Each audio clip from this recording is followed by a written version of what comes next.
Darko Rajakovic just got fined 25 racks, and Raptors NBA podcast fully supports him for it. Welcome back to the Raptors NBA podcast. We are your hosts, Alex Drobin, and myself, Andy Redding. It's been a tough start to the year for both of us, for both your favorite podcast hosts. As you can see, Alex has got a bit of a shiner. I've been down and out with COVID for the first week and a half to start the year. Alex, what the hell happened to your face? Quick story. I'm playing shinny, playing hockey. For those of you that follow us in the States, shinny is hockey. And just playing defense in front of the net, just being the big body bandit that I usually am. And the puck's in the corner, out of the play. Some guy comes in front of the net, raises a stick up in the air, two-handed, which you do not do when you're playing shinny hockey, smashes me right in the face. I just drop down. I'm just gushing blood, pool of blood under me. Ended up getting 5 stitches, and this is the first time that it's looked semi-decent in about a week. So, yeah, basically just got stitched up, had a big thing over my eye. Both the doctors that stitched me up, they both said that if it was any lower, that would have been really bad for my eye. Could have lost an eye. So, first of all, I don't even know if I'm going to play hockey ever again because that's how annoyed I was at that situation. And secondly, anytime you play hockey, don't just wear a helmet, wear a cage with the helmet. So that's what happened to me. Andy, what happened to you? Just down and out. The holiday parties got to me.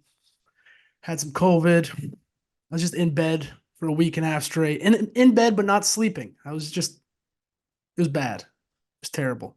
But we're back. You can't keep us down. Can't keep us down. Can't put us keep down. us down. We will. See, like this is how dedicated we are to this podcast. I have a huge scar on my eyebrow. Andy's been coughing up a storm.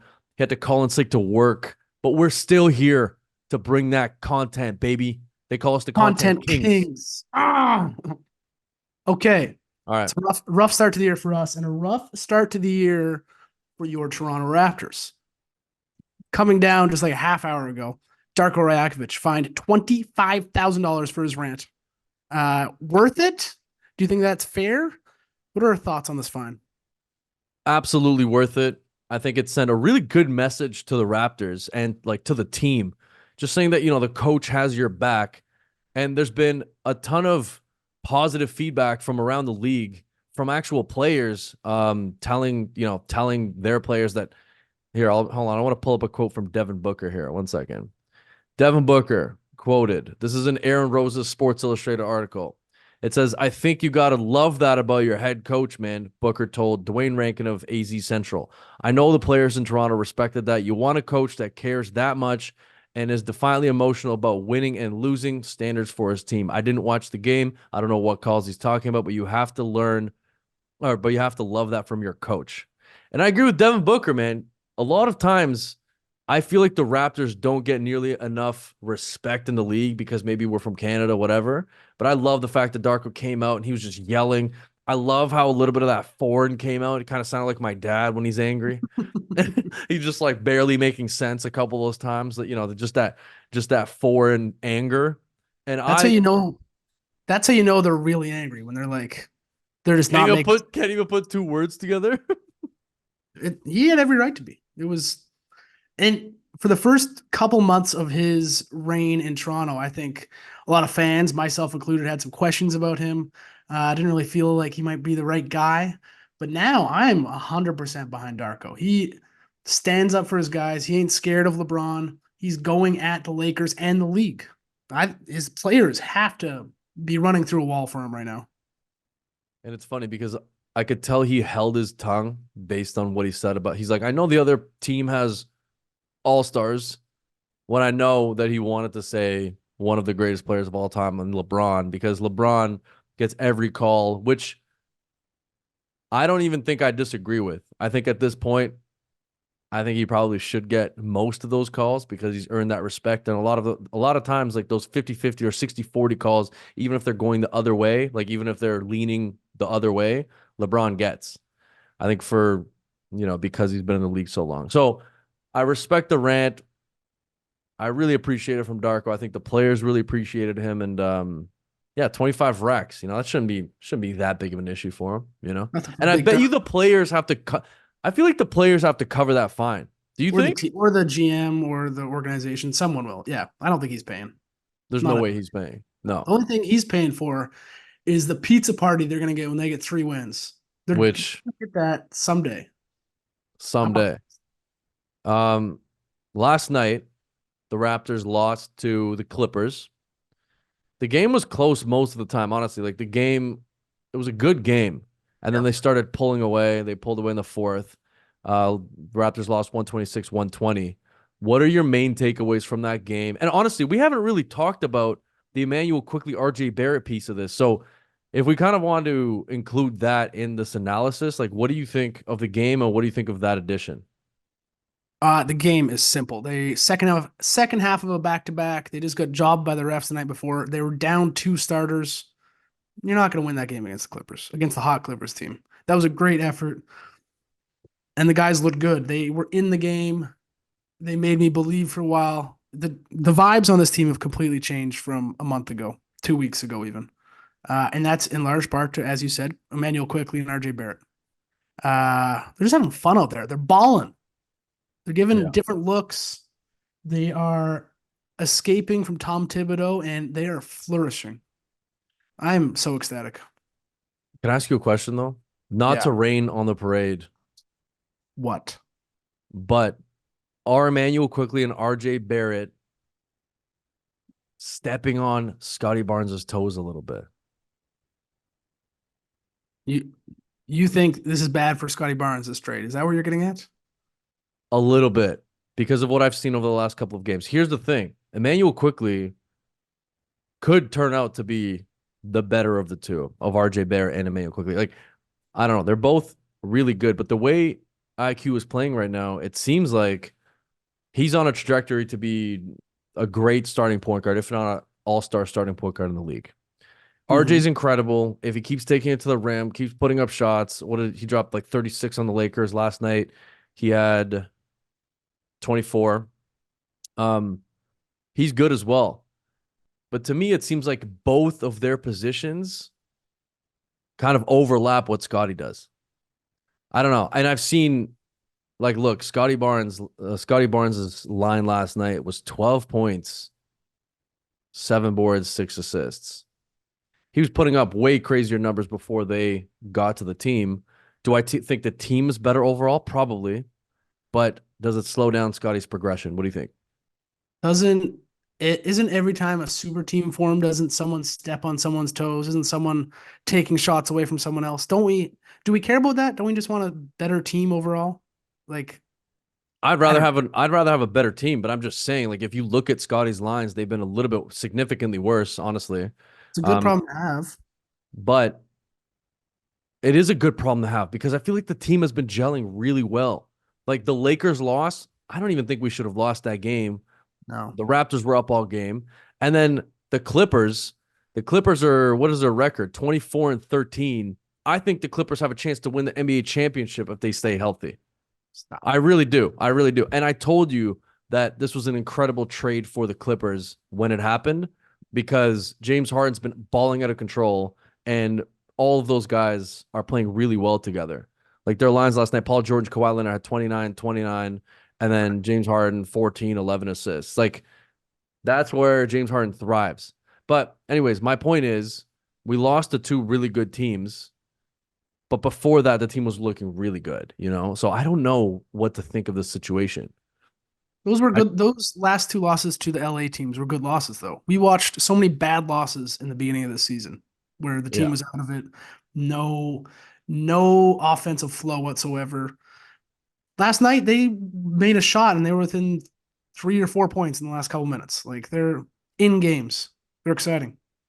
No, absolutely. And I love the fact that we have RJ Barrett in that scoring role because if you really think about it, we have 4 guys that can create a shot at any time, including Siakam. Obviously, Siakam was out last night, part of the reason we lost that game. But we have 4 guys that can create their own shots and score on pretty much anyone in the league. Which brings me to my second point, unless you want to keep talking about the game. No. Carry on. What's your second? Andy, Andy, What? this team looks really good with Pascal, Immanuel Quickley, RJ Barrett, and Scotty Barnes on it. I'm with you. I know. I think we need to pivot. Do we need to pivot? Do we need to pivot from everything we've been talking about all year in terms of trading Pascal Siakam? I don't know anymore. The team looks so good with them all on the floor together that it's really difficult for me to be like, oh, we need to trade him. You know?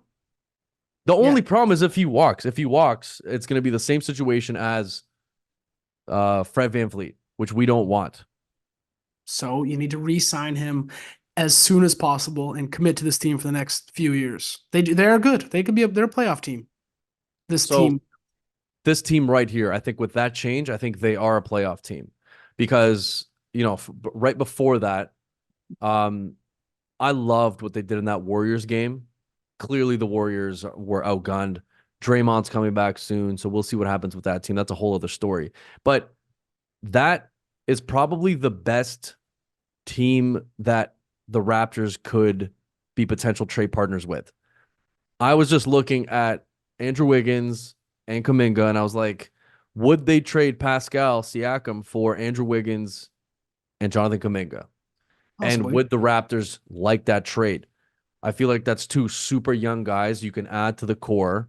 They can grow. I think if there was a trade, that would be it. But I'm not sure if I'm willing to give up what the Raptors already have with Siakam in that role for two guys that haven't been playing very well. And especially one guy, Jonathan Kuminga, who's already talking nonsense to a coach that's won multiple championships. And it's like, you Right. know, I've like who do seen you, I've seen online people comparing Kuminga to Precious Achua, just like a lottery pick, Precious Achua.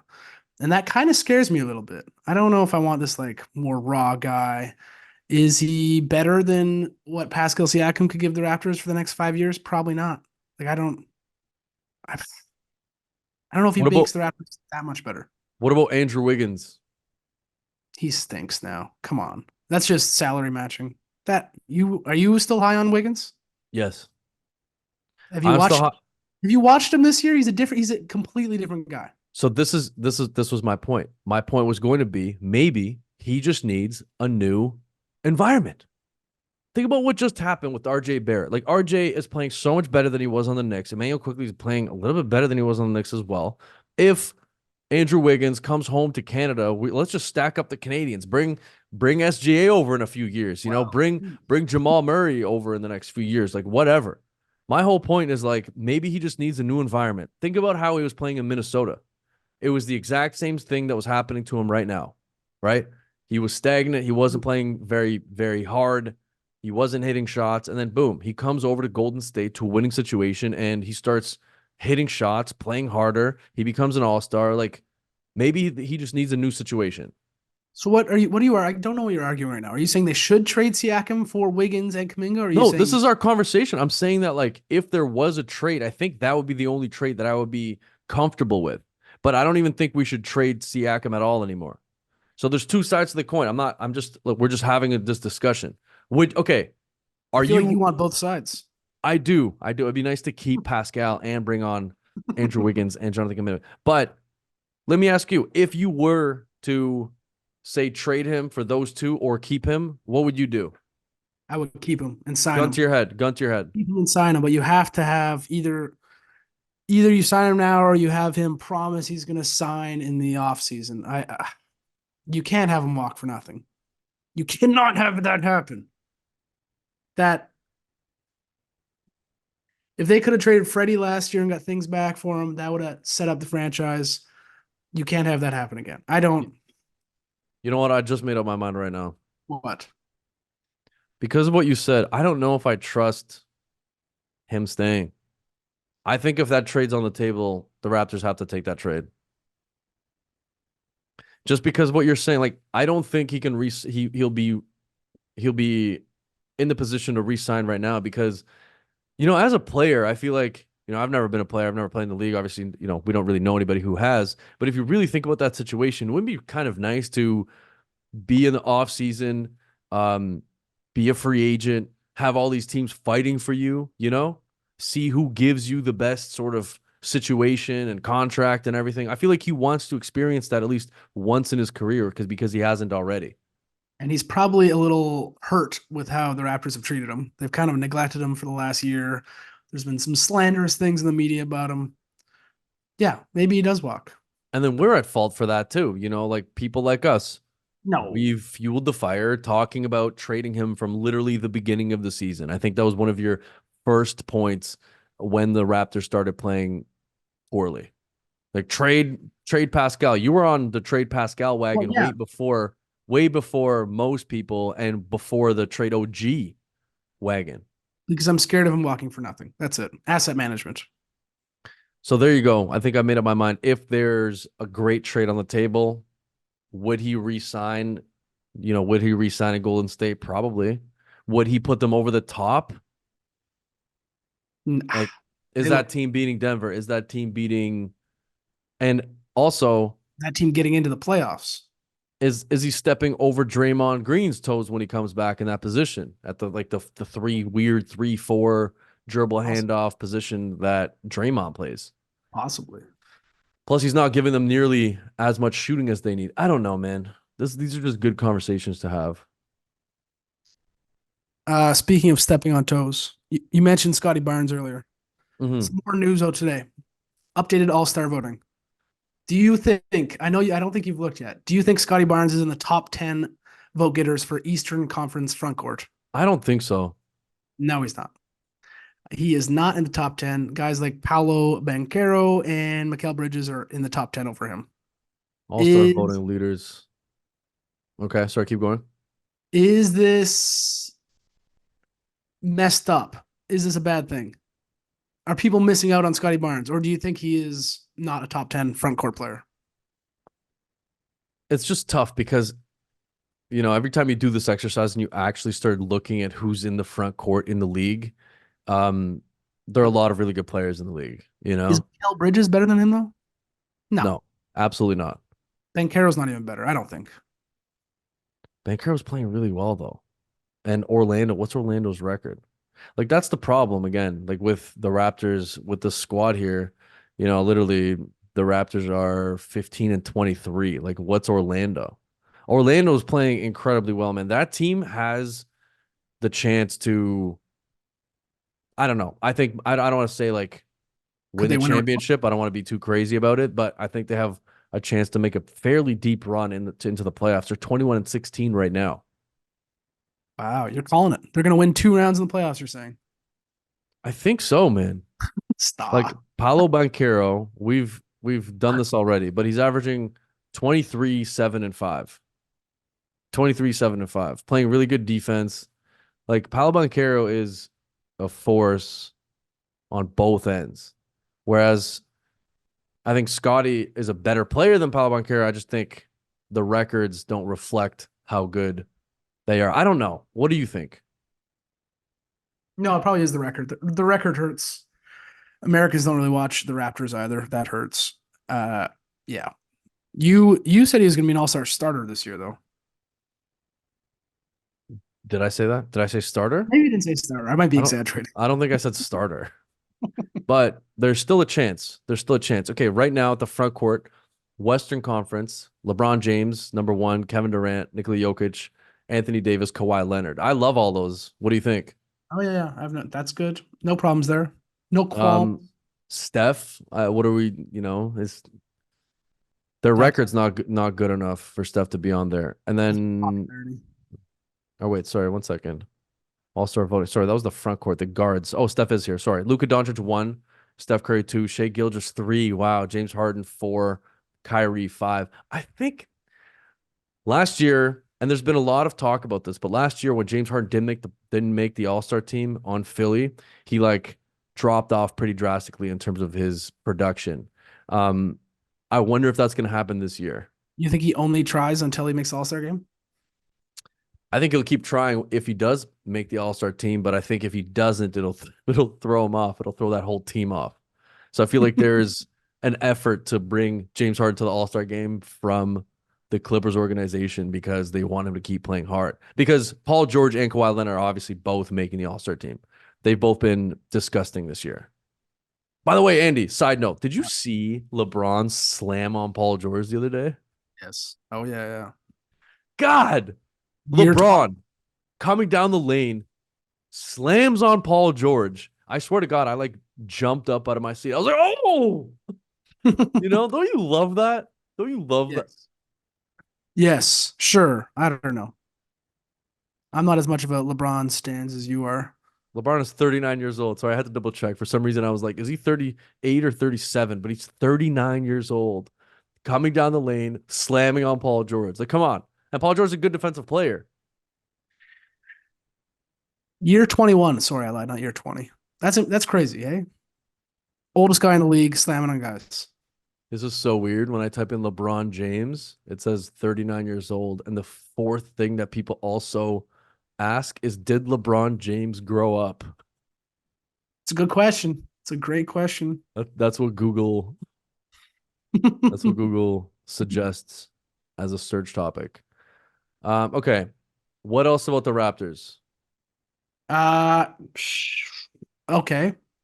When we had our reaction podcast to the trade, we floated the idea that this could be a Rudy Gay type trade where it just like opens up things for other guys. And I think it is. I think this team is just gels better on paper. One guy in particular who I think is better because of it, weirdly, Gary Trent Jr. I think he's getting like more open looks somehow. He's knocking down 3-pointers. He's like 46% from three over his last 14 games. Mm-hmm. He's nice. I just think the butterfly effect of this trade is beautiful. Guys who create shots and then it gets other guys open. Gary Trent Jr., 3-point percentage this year, 39.7% from three. He started 41.1% from the field. 11.4 points a game. I don't know, man. I think these four players in the starting lineup, that's a lot to handle. Immanuel Quickley, Scotty Barnes, even though they play the same position, kind of, it's a little bit difficult. But then you have RJ at the 3, Pascal at the 4, Jakob at the 5. The only thing that we're really missing is some shooting. But that's what Gary Trent brings. It's just tough because I don't think he's made enough of an impact to be in the starting lineup. Like whose position would he take there? And it does kind of suck that the only player from that starting lineup that I just mentioned that actually hits a ton of threes is Immanuel Quickley, who, by the way, like Scotty Barnes. I think his shot's going in every time. Scotty Barnes has threes. Don't sleep on him. What's Scotty Barnes' 3-point percentage though? That's my question. He's been way better, but isn't it up like 10% over last year or something? Oh yeah, it's nice. 38%. Yeah, he's shooting like 38%. That's how many games? That's incredible. Does he make 3, 2, 3, 2 point?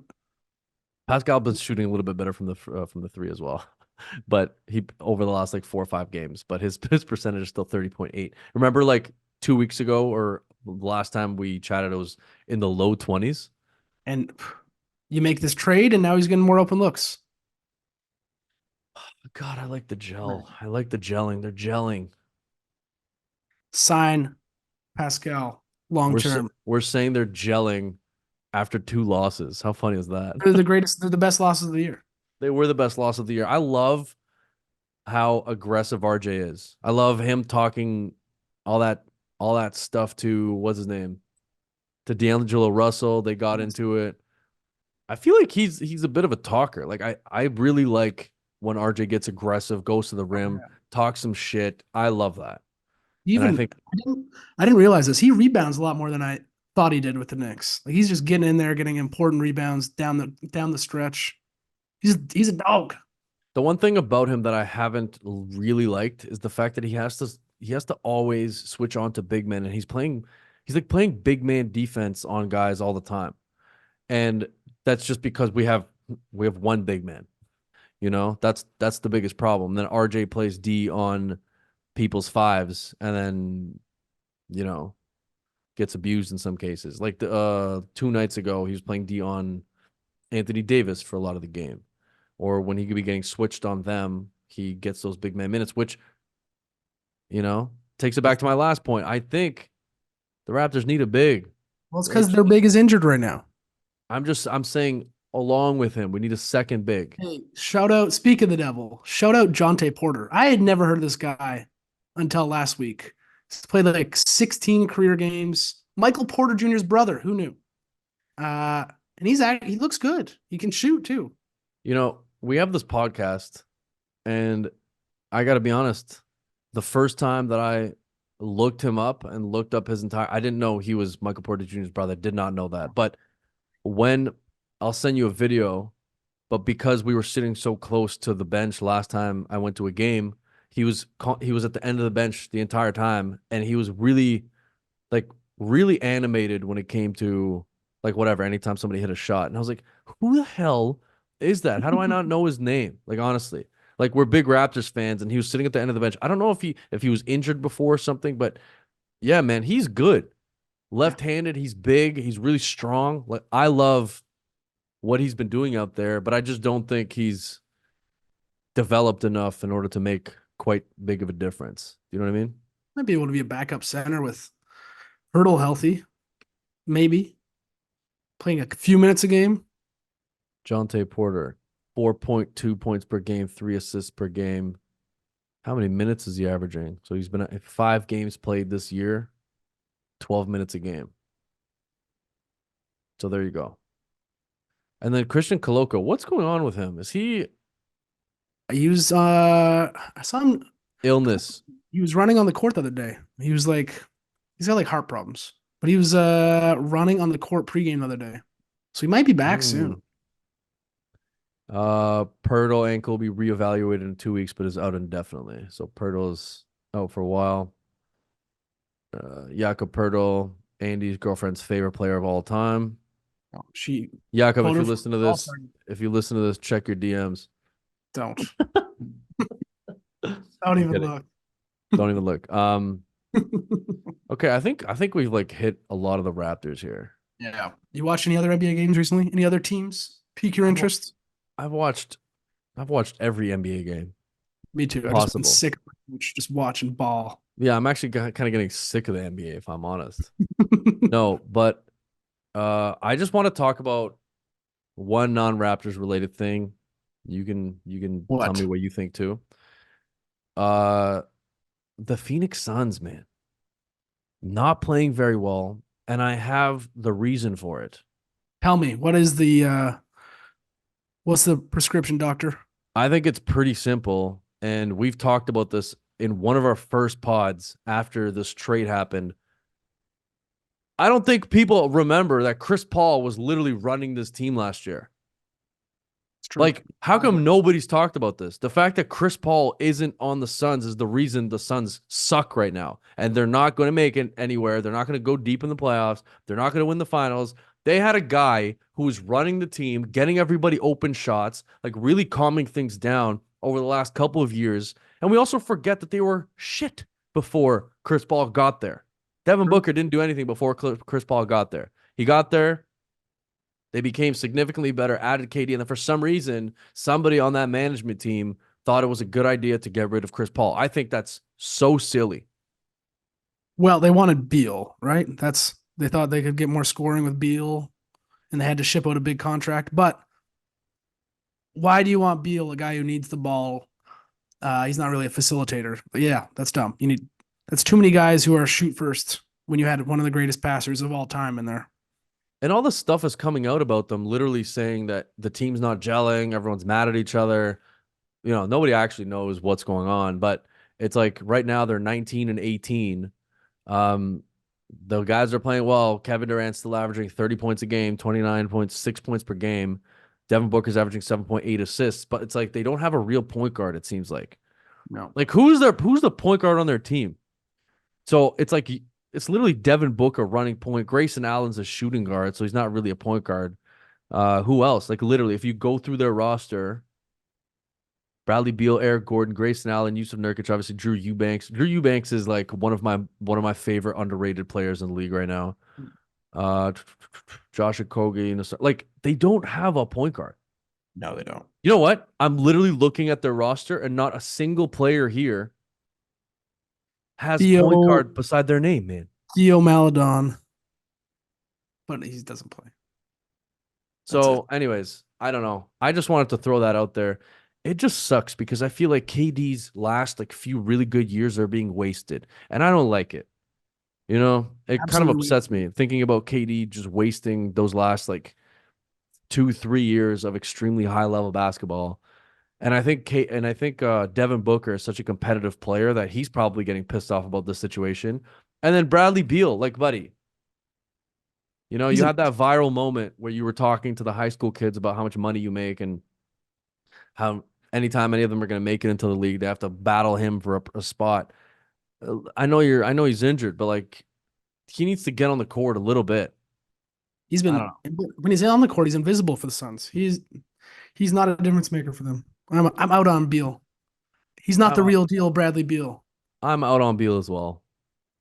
It's kind of upsetting. This year, 16.4 points a game, 3.8 rebounds, 3.8 assists. He's only played how many games? 13 games this year. So he's What's played a the quarter. what's the TikTok trend? 2024. I'm in on Raptors trade and offensive flow. I'm out on Bradley Beal. That's that's the TikTok. Yeah, yeah. Well, you're in and out on the year. That's it. We just did it. We're Oh, like your ins and 21 your minutes. outs of your Yeah, ins and your outs. Your outs of 2023 and your ins for 2024. that's yeah. Okay, what's a non-Raptors thing you want to talk about? Let's hit quickly. Just the team I feel bad about. They should be good, but they're not. The Grizzlies. Man, Morant came back, and I'm like, this team could be a playoff team. They are nasty. Morant is as good as ever. Then he's out for the year. Today it came down that Marcus Smart is out for 6 weeks. Steven Adams is still out for like the year. Brandon Clark's been out for over a year. This team, that's four great, like really good guys. This team could be a contender in the West. Just a wasted year. I feel bad for him. Isn't it so funny how everyone wrote them off completely and then John Morant comes back and just lights it up and reminds everybody why he's an all NBA caliber player. Like going in, he had that. Who did he dunk on? Wemby. Yeah, He just slams on Wemby. Like, which other player, which other guard slams on anybody right now? the only And guy. not to mention Victor Wembanyama, like the longest guy in the league. You know, just absolutely hammering down on Wemby. And then boom, injured again. I don't know. I feel like if that's a situation, they should shut him down. I think they should shut down Marcus Smart for the rest of the year too, because that guy's taken a beating over the years. Uh, I'm ready. You ready for a bold prediction? Bold. I want to hear a If I bold. could get a bet on this, I would. I don't think there's any betting markets open. 2025 NBA champions, the Memphis Grizzlies. Is that crazy? Yes. Why is that crazy? They'll all They're be not healthy. They'll be there. That's a good team. Ja will be in his prime. they're not jumping. But Wait, you you could said also, sorry, you said 2025 literally next year? Is that what you yeah, said? 2025. You could probably get like 50 to 1 odds on it too, I bet. There's good value here. They'll have a new draft pick, lottery pick, probably a top 5 pick. We should tell our producer to clip this right here because I like it. I like it. I like the odds, especially if they're all playing together, but I still don't think they're gonna jump Denver, the Clippers if they stay healthy. They were like a top 2 or 3 team last year in the West. They were nice. I know, but it doesn't matter at the end of the Okay. day. Well, let's talk in a year and a half, okay? Let's talk. Okay, so that's the next time we'll talk. All right, talk to you in a year and a half. Bye. All right, that's it for Raptors NBA Oh, podcast. Is there anything else? First of all, I want to know something. What are your top 3 goals for 2024? Go ahead. top 3, you just put me on the spot. Yep. Podcast more, podcast harder, and podcast smarter. What are your top 3 goals for 2024? Hold on, wait.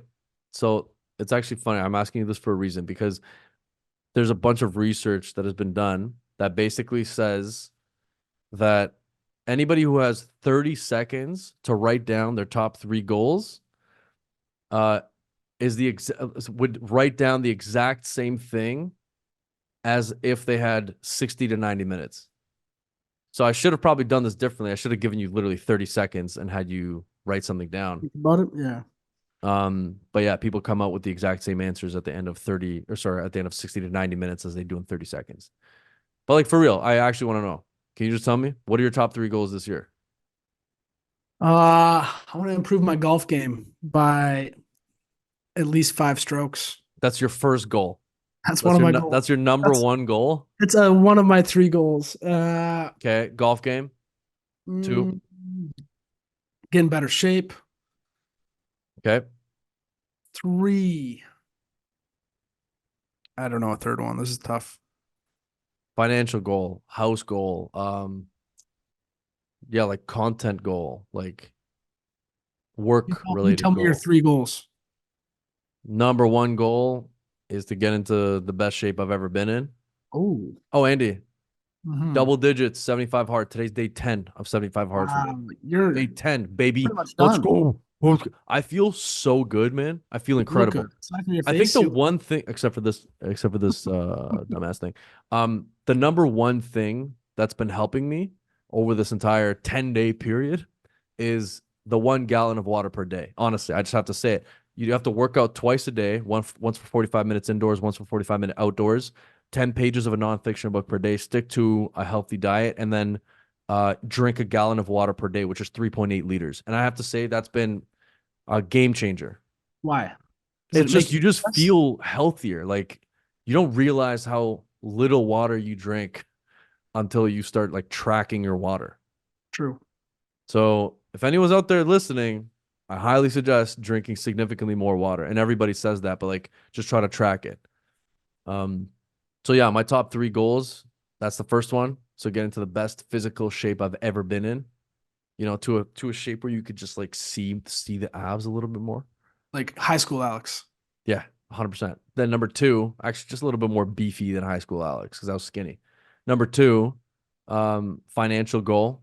So I won't give any specifics here, but it's a financial goal. And then number 3, um, it's just the content goal. Again, no specifics, but it has to do with this podcast. It has to do with a bunch of my other podcasts and a lot of media stuff. You know, Strong goals. strong. Wait, what's your last one? You didn't give me your Uh, last one. I don't have a third one. You What have if to I have a just have third one. 2 goals? No, you have to have 3 goals. Travel more. Boom. That's a good one. Okay. Anything else, or should we sign off? Sign off. We got bills to pay. Bills to pay. Thank you for listening to Raptors NBA podcast. Unsubscribe from every other entertainment source. Unsubscribe from Netflix. Subscribe to us and have a wonderful day. Go Raps.